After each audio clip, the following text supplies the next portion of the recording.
Hi, Peerless Magazine. I'm Shenea Walker here at Essex, New York, and I am one of your 2025 Faces of Fashion.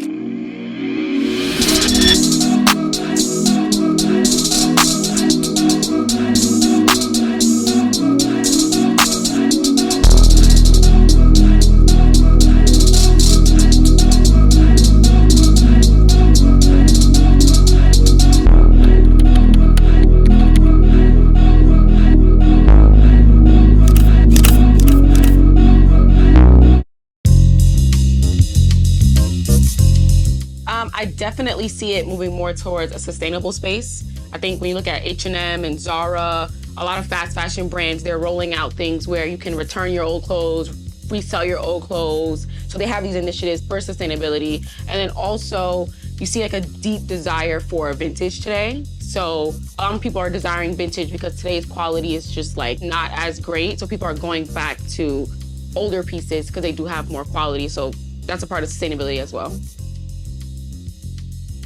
I think that's like a two-part question.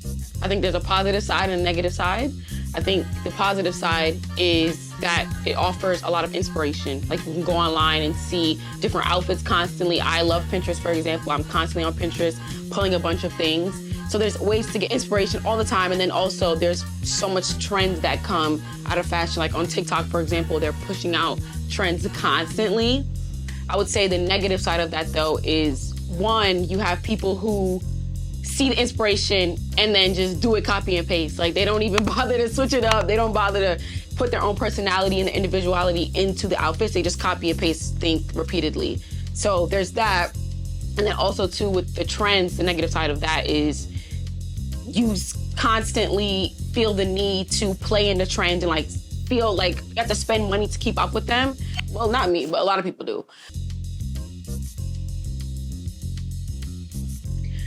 I would say that Brooklyn is like literally a melting pot. You have white people here, black people here, Caribbeans, Asians, Indians, you have everybody here. And any time that you step outside, especially if you're going to certain areas like Soho, for example, there's so much different styles, so much different aesthetics of like the way that people show up.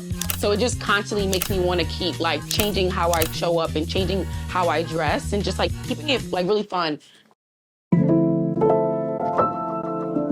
I have a couple. I feel like a lot of people say Rihanna, and I definitely love Rihanna. Down. I remember thinking, she could beat me, but she cannot beat my outfit. But I think there's also others too. Like I love Wells Bonner. How she creates and what she designs is like very sophisticated, very stylish, and just really raw in terms of like the collections that she puts out. So I think that's one of my icons for sure. I would say for me, it comes down to storytelling. Like I do work in like marketing and advertising space and I'm really big on communications and strategy and I love to put that into the things that I wear. So I wore a fit that was like for winter. And it's like, oh, I'm a cold ass bitch. Like that's the vibe that it was supposed to give. So I leaned into that as a story and like the caption that I chose, the song on the post and everything ties into this story. Or if I do like a more preppy look and I'm like, oh, I'm giving Gossip Girl and I'm gonna say XOXO to the theme song and then like put like these layers into my outfits that communicate this message of what I want to convey to whoever's gonna see me. I would say this is like Brooklyn, Harlem. It's wintertime and it's freezing outside, but a fit gotta get worn, I gotta get shown off. I'm not wearing no bulky bubble coat today. I wanna layer it up and put on something fly. I'd say being nominated as Master of Versatility, it's one, an honor, and then two, it just makes me feel empowered that the way that I storytell through fashion, the way that I show up, and the way that I put things together is well received. I do study a lot in terms of what I want to look like and what I want to invest in, the pieces I want to wear. So just to know that other people see that and respect that and want to shed light on that is very empowering. You have to know yourself. You have to know yourself, especially when there's so much different places to shop. There's trends that go on. You have to know like what you want to play in and how you want to show up into that thing. And don't feel that you need to be boxed in. I feel like, you know, as Master of Versatility, I don't box myself in. I'm going to wear whatever it is that I want based on how I'm feeling. Definitely some pants. I am a huge pants girl. I will spend hundreds on some good pair of pants. And that's mainly because when you have a good pair of pants, you can wear anything on the top that's super basic and the pants just do all the talking.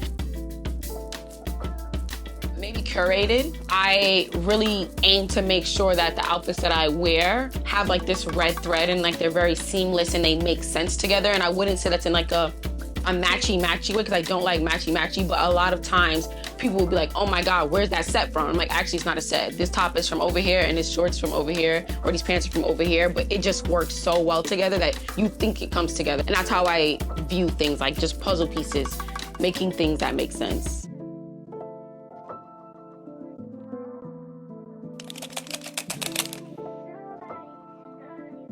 Beautiful, beautiful. And that's a wrap. Thank you for having me, Peerless Magazine. That's it.